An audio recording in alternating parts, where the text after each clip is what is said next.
নমস্কার বন্ধুরা, রোজকার মতো আমিও আজকে আবার ভিডিওটা নিয়ে এসেছি। দেখো আজকে আমাদের দুপুরের খাবার, এই যে গরম গরম ভাত আছে, ডালের বড়া আছে, মোচা ঘন্ট আছে, ডালের বড়া দিয়ে আলু দিয়ে মোচা ঘন্ট করেছি।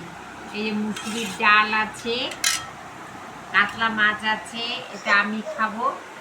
আর বৌমার জন্যে, বৌমা বলতে আমার কেমন লাগে, রিয়া আমার বৌমার নাম, রিয়ার জন্যে ভোলা মাছ করেছি, পেঁয়াজ দিয়ে ঝাল করে দিয়েছি।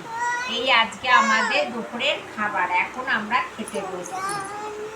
তোমরা কেমন আছো জানিও।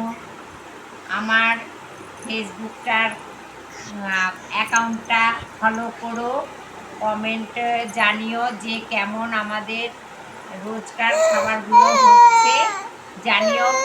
লাইক করো, আমাদের ভালোবেসো, ফলো করো। রাখছি। টাটা দাও, তুমি টাটা দাও। টাটা।